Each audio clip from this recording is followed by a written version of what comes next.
우리 계속해서 사도신경을 우리 말씀 나누고 있습니다. 우리 사도신경 우리 둘째 줄까지 우리 다시 한번 두 번 해보도록 하겠습니다. 시작. 전능하사 천지를 만드신 하나님 아버지를 내가 믿사오며 그의 외아들 우리 주 예수 그리스도를 믿사오니. 한 번 더요. 전능하사 천지를 만드신 하나님 아버지를 내가 믿사오며 그의 외아들 우리 주 예수 그리스도를 믿사오니. 아멘. 우리 사도신경 대회 말씀 다 끝나고 나면은 암송 대회를 한번 해야 될 것 같습니다. 예, 또 잘하실 것 같아도 앞에 서면 잘 안 나옵니다. 예, 그래서 열심히 한번 또박또박 하나씩 여러분 또 배워가면서 우리 암송해 보도록 하겠습니다. 우리가 지난 주에는요 사도신경의 두 번째 고백이 그 외아들 우리 주 예수 그리스도를 믿사오니에 대해서 우리가 또 공부를 했는데요. 그 외아들이 무엇인가를 우리가 생각해 봤습니다. 먼저 왜 그 외아들, 하나님의 외아들이란 말을 왜 사도신경의 앞에 이렇게 표현했느냐? 그것은 우리를 위해 하나밖에 없는 아버지 하나님께는 정말 외아들, 독생자 하나밖에 없는 가장 소중한 것을 내어주신 하나님의 사랑을 표현하기 위해서 외아들이다라고 했습니다. 또 외아들이란 뭐냐? 양자된 저와 여러분 우리들과 달리 우리 성부 하나님의 본질과 동일한 본질을 또 하나님의 속성을 가지고 계신 성자 예수님이기 때문에 그 외아들 예수 그리스도를 믿는다라는 것은 우리가 믿고 의지할 하나님이시다라는 사실을 또 흔들리지 말고 믿음을 가져라라는 뜻에서 우리가 외아들이라는 단어를 배우게 됐습니다. 여러분 오늘은 예수라는 이름에 대해서 그 외아들 예수 그리스도를 믿사오니라 했는데 우리 주 예수라는 이 단어, 예수라는 이름에 대해서 여러분 한번 배워보도록 하겠습니다. 여러분 모든 존재에는 다 이름이 있습니다. 그죠? 이름이 없으면 그 존재가 존재할 수가 없는 겁니다. 그래서 이름이란 존재의 집이다. 이름이란 존재의 집이다. 라는 말이 있는 것 같기도 하고 없는 것 같기도 합니다. 언어는 존재의 집이란 말이 있는데 이름은 존재의 집이다. 그러나 우리 삶을 보면은 모든 존재에는 이름이 들어있는 것 같아요. 부모가 자식의 이름을 지을 때는 항상 그 부모는 내 아이를 향한 바람이 있습니다. 그 바람을 갖고 이름을 지어줘요. 저는 가을 사나 이렇게 이름 들으면은 야 가을 사나 참 그 이름을 지을 때 참 자연을 참 좋아하셨구나. 또 가을처럼 가을 사나처럼 청명하고 단풍처럼 알록달록 예쁘게 자라라라는 그런 뜻으로 이름을 지으셨구나 하는 것을 이름만 들어도 알 수 있죠. 저의 이름은 태광이잖아요. 태광인데 그래서 언젠가 한번 물어봤습니다. 뭐 설이 두 가지가 있더라고요. 그냥 어떻게 아는 동네 분이 지어주셨다는 분도 있고 또 하나는 태어날 때 목에 탯줄이 걸려가지고 그래서 큰일 날 뻔했던가 봐요. 그래서 태자를 넣었답니다. 그래서 태광이라는 출생의 비밀이 있었습니다. 어쨌든 이름을 지을 때는 그런 뜻을 넣는 거죠. 우리도 마찬가지입니다. 오래전에 그 아카데미 최우수상 영화가 있는데 작품상을 탔던 그런 영화 중에 늑대와의 춤을이라는 영화. 우리 저의 세대 이상 분들은 다 아실 것 같습니다. 90년도에 상 받은 거니까요.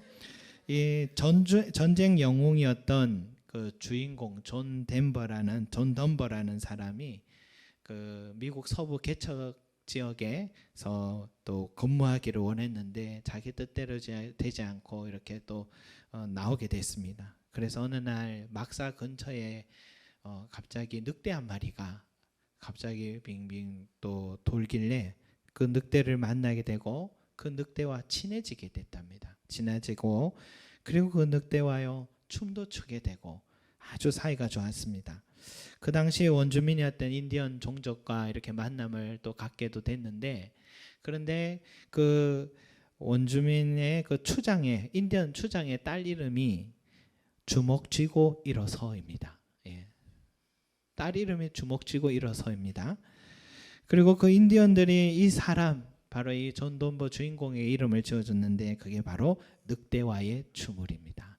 늑대와의 춤추는 그 모습을 보고 지어준 것 같아요. 그래서 그 사람이 결국은 이 미국 서부 지역의 문명과의 전쟁이죠. 인디언들을 쫓아내고자 하는, 그러나 인디언들의 편에 서서 맞서서 싸우면서 했던 그런 내용의 영화입니다. 그 원주민들의 이름을 짓는 방식도 이런 것 같아요. 그 사람의 존재, 활동, 그 사람의 그 뭡니까? 성품 이런 것들을 다 포함해서 그 이름을 짓는 것 같습니다. 히브리인들도 마찬가지예요. 성경에서 모든 이름은 다 뜻이 있습니다. 하나님에 대해 이름 지을 때 우리가 지난번에 배웠죠. 에베네셀, 하나님께서 여기까지 도우셨다, 그런 뜻이 있다 했죠. 여호와 니시, 이것은 전쟁에 승리했을 때 여호와는 나의 깃발이다, 이런 뜻입니다. 여호와 이레, 모세가 아브라함이 이삭을 바칠 때에 다 준비해 놓으신 하나님, 준비하시는 하나님, 여호와 이레입니다. 여호와 라파, 치료하시는 하나님. 모세는 뭡니까? 물에서 건져냈다는 뜻이고, 여호수아는 뭡니까? 구원하신 하나님, 이런 뜻이 있습니다. 여호수아와 예수가 같은 어원을 갖고 있습니다. 그리고 아브라함을 아브라함이라 불렀는데 바로 열국의 아버지라는 뜻을 갖고 있고요. 야곱은 뒤꿈치를 잡다라는 뜻이 있습니다. 야곱이 자꾸 약삭 빠르게 뒤꿈치 잡고 이렇게 사니까 하나님이 이름을 개명시켜 줬어요. 좀 더 의미 있고 좋은 이름으로 이스라엘이라는 이름을 바로 그때 지어준 겁니다. 지금 이스라엘 나라 이름이 야곱의 이름이었습니다. 이스라엘은 뭐냐? 하나님이 다스린다, 이런 뜻을 갖고 있고, 이삭은 뭡니까? 100세의 아들 낳았으니 너무 기뻐서 웃음, 기쁨이라는 뜻을 가지고 있습니다. 이와 같이 이스라엘 사람들도요, 그 이름을 지을 때는 어떤 사건, 존재, 활동, 인격을 다 담아서 이름을 짓는데, 그래서 성자 하나님이 예수라는 이름을 가지실 때는 그 이름 속에 예수님의 인격, 예수님의 사역, 능력, 걸어가셔야 될 사명이 모두 다 포함되어 있다라고 할 수 있습니다. 예수라는 이름은 하나님께서 천사를 통해 요셉에게 직접 주어주신 이름입니다. 우리 한번 찾아보겠습니다. 마태복음 1장 21절 말씀입니다. 마태복음 1장 21절 말씀. 예수라는 이름의 뜻이 무엇인지 한번 보겠습니다. 마태복음 1장 21절입니다. 1장 21절.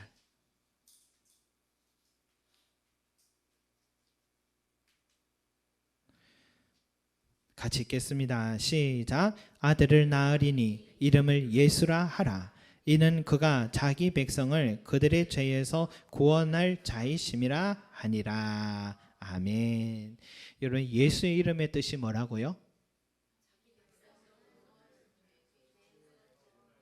예, 자기 백성을 그들의 죄에서 구원하실 자라는 것이 예수 이름의 뜻입니다. 그래서 여러분, 예수의 이름의 뜻을 우리가 꼭 마음에 새기시기 바랍니다.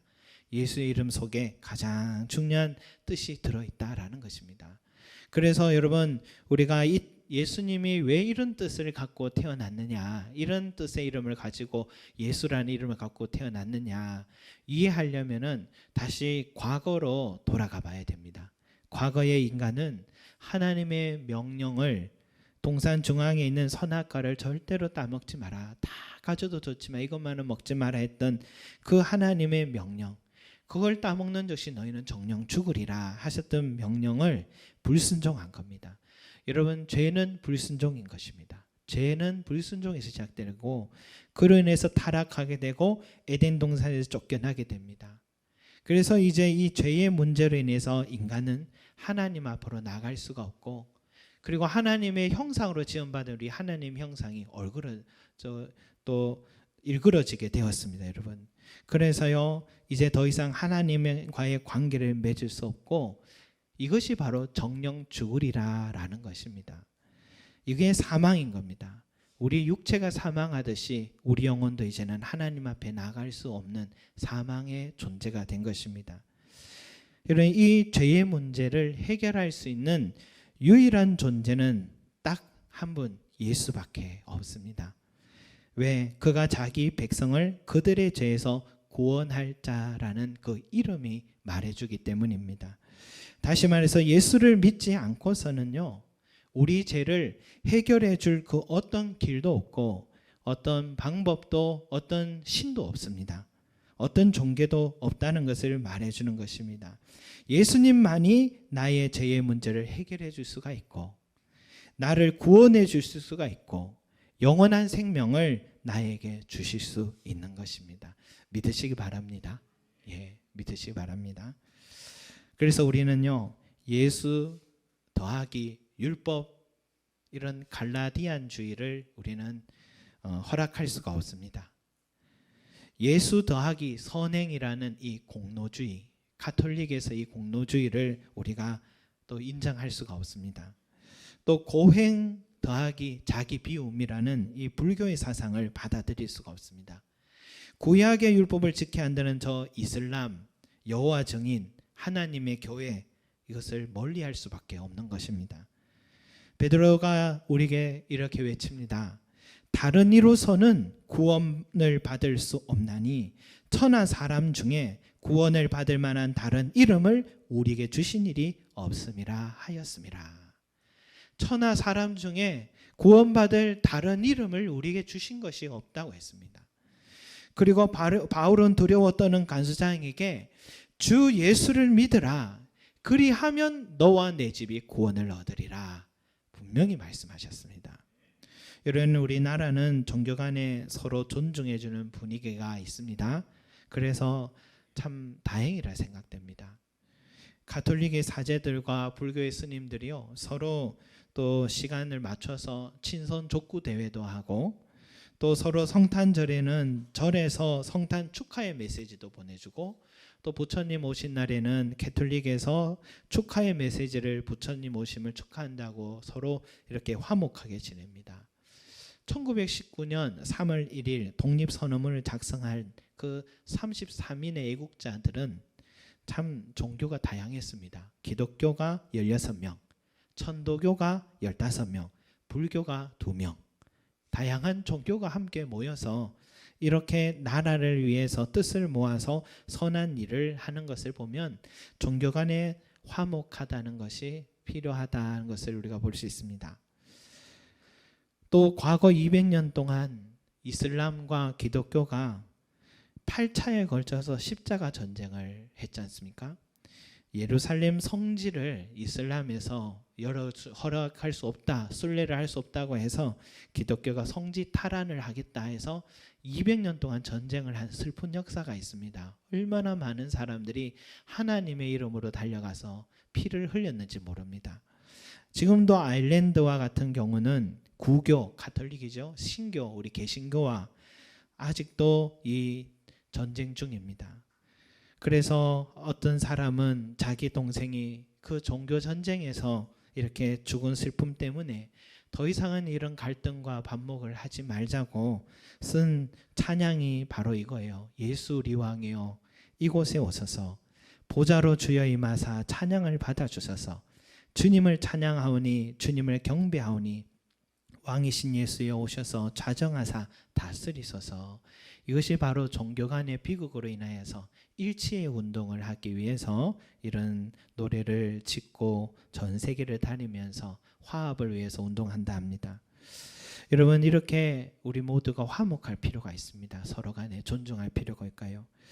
그러나 그럼에도 불구하고 우리 주님께서 우리에게 하신 말씀, 내가 곧 길이요 진리요 생명이다 하신 이 말씀에는 여러분 하나도 흔들림이 없으시기 바랍니다. 이 부분에 있어서는 절대로 흔들리지 마시기 바랍니다. 가끔씩 종교 다원주의자들이 있잖아요.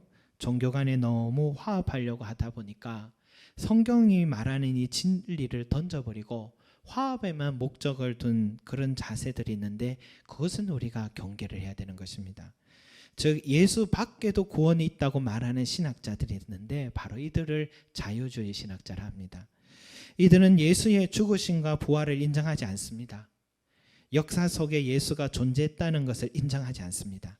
그저 성경의 사도들이 그래 말했다라고 설교할 뿐입니다. 예수님이 우리를 구원하기 위해 역사적인 시공간 속에서 사역하셨고 십자가에 달려 죽으셨고 죽은 자 가운데서 3일 만에 다시 살아나셨다는 것을 우리가 인정하지 않게 되면은 어떤 문제가 일어날까요? 예수님께서 이 땅에 오신 근본적인 목적이 사라지게 됩니다. 그 이름이 가진 목적이 사라지게 됩니다. 바로 우리의 이 죄의 문제를 해결해 줄 구원자가 이 세상에는 아무도 없게 되는 것입니다. 여러분, 바로 이 사실을 우리가 꼭 마음에 새기고 경계를 해야 될 줄 믿습니다. 또 하나는 여러분, 우리가 경계해야 될 것은 바로 영적인 우유부단함이 아닌가 하는 생각이 듭니다. 제 생각에는 바로 이 부분에 있어서 우리 그리스도인들이 가장 많이 영적인 우유부단함에 또 있지 않나 생각됩니다. 내 입술로는 예수만이 길이요 진리요 생명이라고 말하면서도 실제 내 삶은, 내 마음은 그렇지 못한 신앙, 물에 물 탄 듯 술에 술 탄 듯 신앙의 태도를 가진 사람들이 많이 있습니다. 저는 왜 이런 현상들이 있을까 생각을 해보니까 그것은 예수의 이름이 가지고 있는 그 가치를 깨닫지 못하기 때문이다. 이 예수님의 이름이 갖고 있는 가치를 깨닫지 못하기 때문이다 하는 생각이 들었습니다. 베드로와 바울이 안디옥 교회에서, 이방 나라의 교회죠, 안디옥 교회에서 이방인들과 같이 식사를 하고 있는데 갑자기 예루살렘 교회에서 야고보가 파송한 이 교회 성도들, 유대인 성도들이 왔다는 소식을 듣자마자 베드로가 식탁에서 밑으로 숨어버렸습니다. 왜냐하면 베드로도 유대인이기 때문에 베드로가 이방인과 식사를 했다라는 소식이 예루살렘 교회에 퍼져나가면 그런 구설수에 오르는 것이 너무 싫었기 때문에 그게 너무 부끄러워서 숨었습니다. 베드로가 그 자리를 숨으니까 바나바도 같이 따라 숨었습니다. 그때 바울이 베드로의 마음속에 아직도 우리를 죄에서 구원해 주시는 것, 예수 그리스도를 믿음으로 얻는 구원임을, 그 확신과 그 가치를 온전히 깨닫지 못한 그 베드로를 보면서 실망을 했습니다. 그래서 그렇게 확신이 없이 어떻게 예수의 사도라고 말할 수 있습니까? 어떻게 그런 자세로 다른 사람에게 예수를 나의 구주라고 구원자라고, 우리의 죄를 씻어줄 구원자로 자랑하고 전할 수 있습니까? 하면서 베드로를 바울이 꾸짖었습니다. 대단하죠? 바울이 베드로의 수제자 베드로를 꾸짖었습니다. 그런데 여러분, 이 말씀을 보면서요, 내 자신을 보니까 베드로와 내가 참 많이 닮았다는 생각이 듭니다. 나도 예수 믿는 사람이야 하고 당당하게 말 못하는 순간들이 있는 것 같아요. 대중식당에 가서 기도할 때 누가 볼까봐 눈 깜짝할 새 기도하고, 또 마음으로 기도하고 벌써 숟가락 들고 있는 내 모습도 보고, 또 직장에서도 사업장에서도 거래처 사람들에게도 내가 예수 믿는 사람이여 당당하게 말을 못합니다. 그렇게 하면 내가 손해보는 순간이 올까 봐서 그래서 그렇게 말을 못합니다. 어떤 분은 교회에 오시기는 하는데 오랜 시간 동안 세례를 거부합니다. 집사 직분을 거부해요. 왜 그러냐니까 술하고 담배를 끊을 수가 없어서 도저히 그것을 내 양심상 못 받겠다고. 참 한편으로 보면 양심적인 분 같아요. 여러분, 왜 우리는 예수를 당당하게 이렇게 자랑하지 못하는가?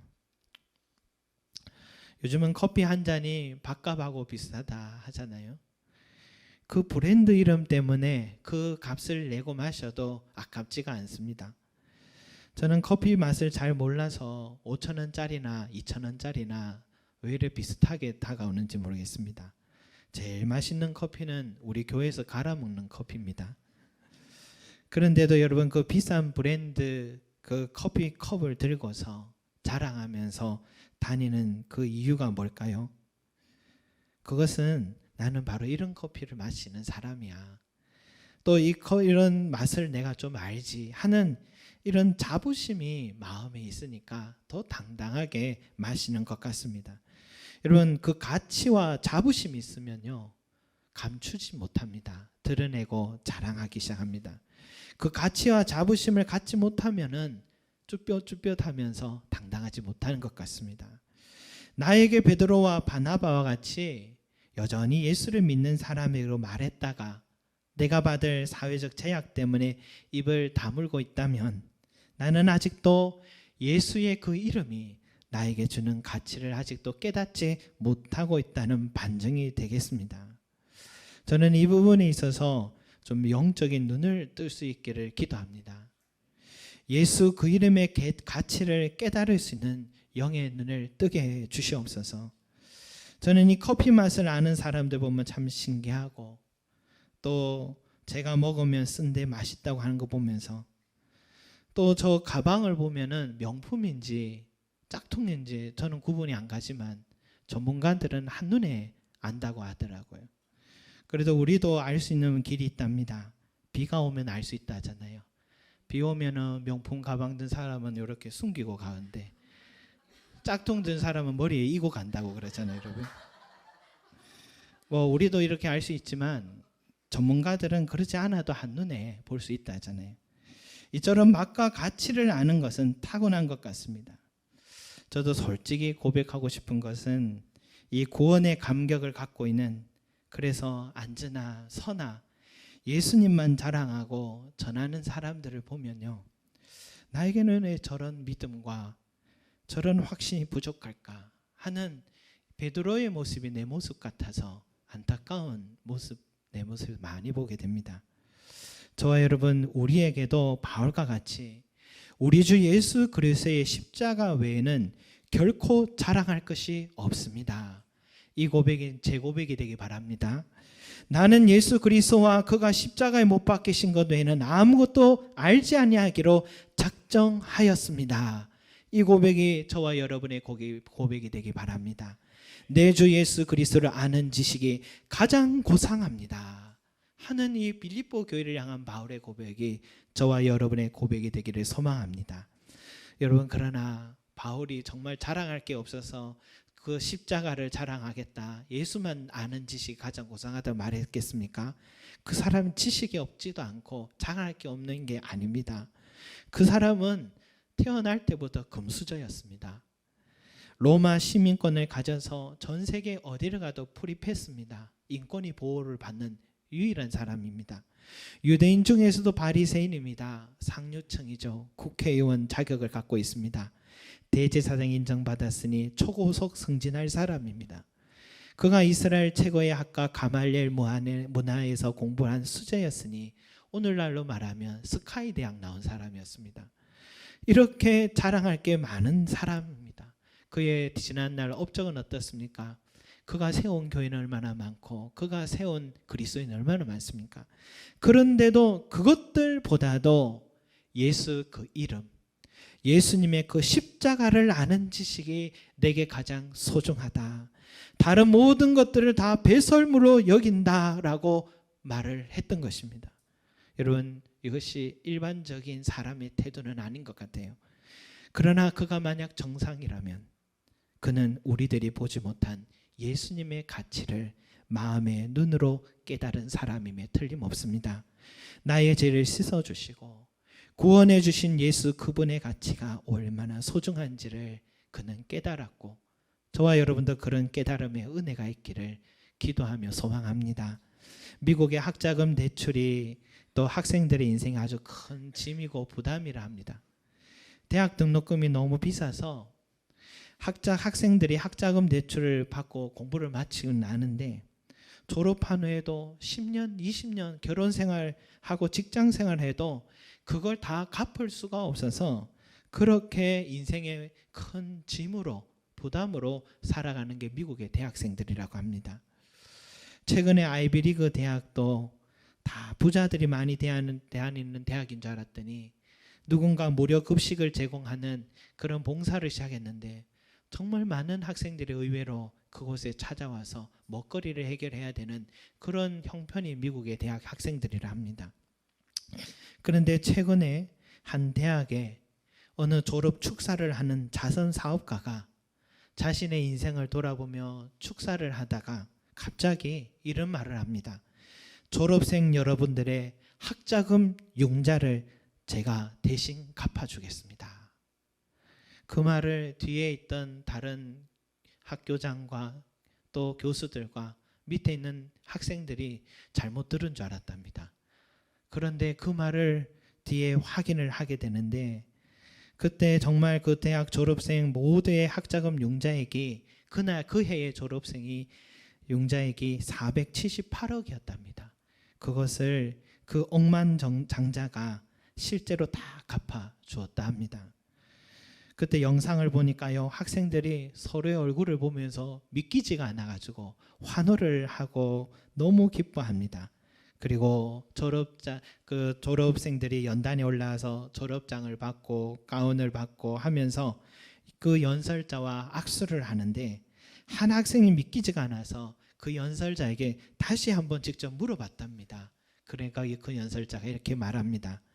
빚 걱정 말고 세상에 나가서 열심히 일하세요.